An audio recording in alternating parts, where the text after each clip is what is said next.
All right, today we are going to be working on graphing a function, and we will do a brief introduction and then a few examples. So the steps in general that you want to follow if you don't know much about the function to begin with is I encourage you to make a table, and that really just means evaluating the function for different values of x. So evaluate, remember, means plug in. So we're plugging in different values of x, see what we get for y, and then we're just going to plot those points on the graph. But all along, what you should be doing is you should be looking for patterns for sure, and that might help you be a little bit more efficient with plotting your points.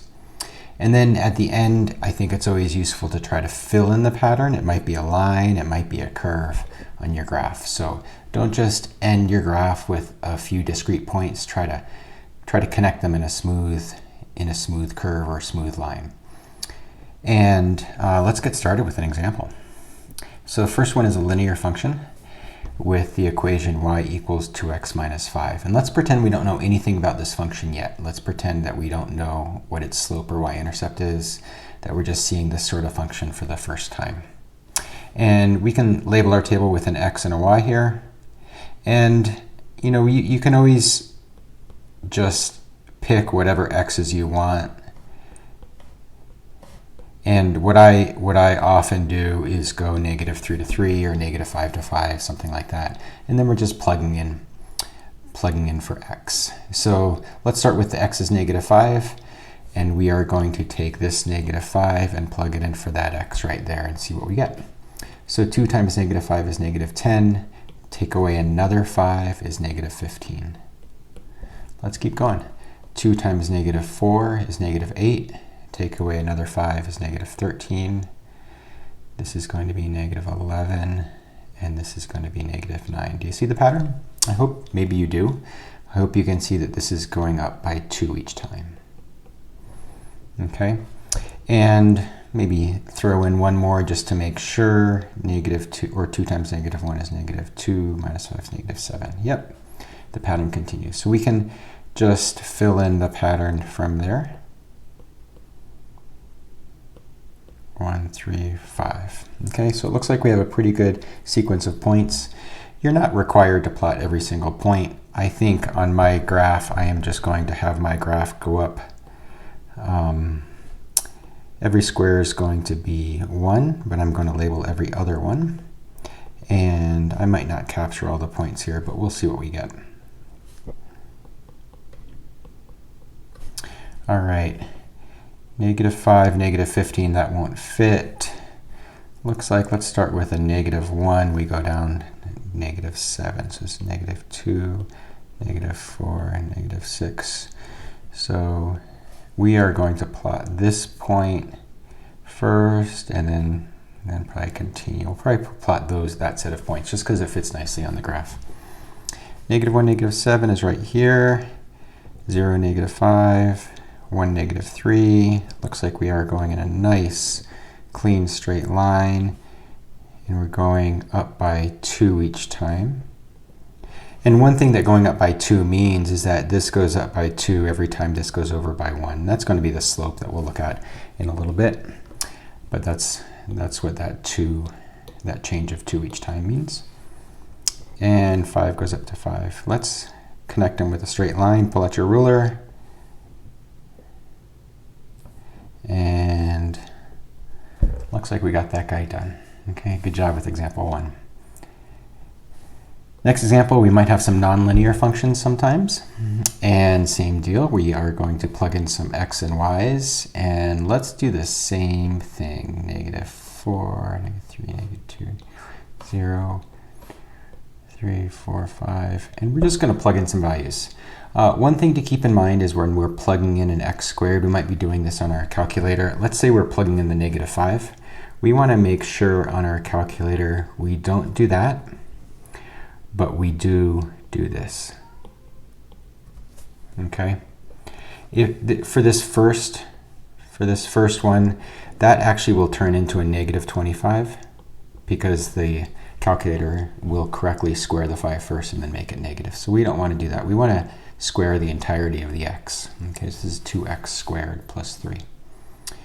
And let's see what we get. So negative 5 squared is 25 times 2 is 50, so this is 53. And I'm thinking about how squaring works, and I know that a positive 5 will end up with the same result. So I'm going to be a little bit efficient here and throw in a 53 there as well. Negative 4 squared is 16 times 2 is 32, 35. Same deal here. 1821. Negative 2 squared is 4, 11. Negative 1 squared is 1 times 2 is 2 plus 3 is 5, and this turns into a 3. So we will probably just fit these guys on our graph, but let's go ahead and do it. I'm going to, oops, that's a positive one. And negative 1, negative 2, negative 3. And we need to make sure we go up to about 11. 1, 2, 4, 6, 8, 10, 12. Cool. So over negative 2 up 11 gets us right in here. Negative 1 up 5, it gets us right in here. 0 up 3. And then we have that symmetry, so we're just going to track the points over to the other side. And what we have here is a nice parabola. So you're going to try to, I'm trying to model this for you, how we sketch a smooth curve. You're not going to connect them with straight lines. You're going to see if you can fit a smooth curve through them. Okay, so there's our parabola right there. We will do one more example here, another nonlinear function. This is an absolute value function. And same deal, let's set up x and y. I'm going to try to be efficient here and see if I can copy these numbers.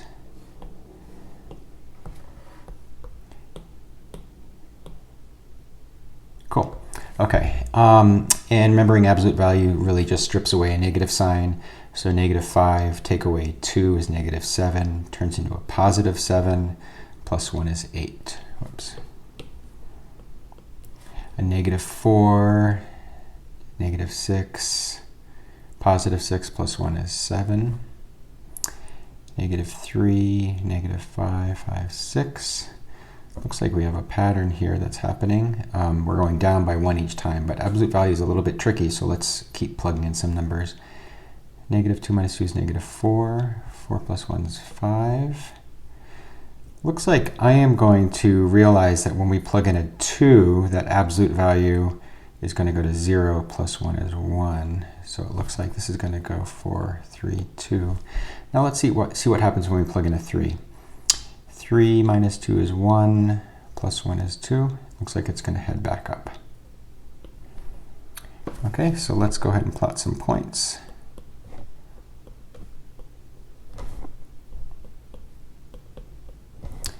And let's make sure we get up to 8, 2, 4, 6,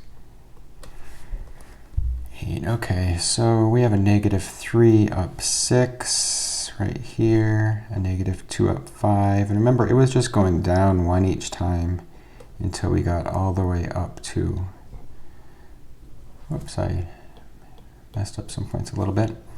Negative 1, negative 2, negative 3. Okay, let's see. I wasn't keeping good track of my scale, so let's start over. Let's fix that. So negative 3 up 6 is right there. Negative 2 up 5 is right there. Negative 1 up 4. 0 is up 3. Yeah, it looks like we're staying in that straight line, which is good. 2 up 1, and then over 3 up 2, we start going back up. Okay, so again, it looks like it's a straight line, so feel free to pull out your ruler and draw a straight line through those guys. And looks like we got it. There's our absolute value function right there we got by plugging in some points. That is a perfect place to stop right there.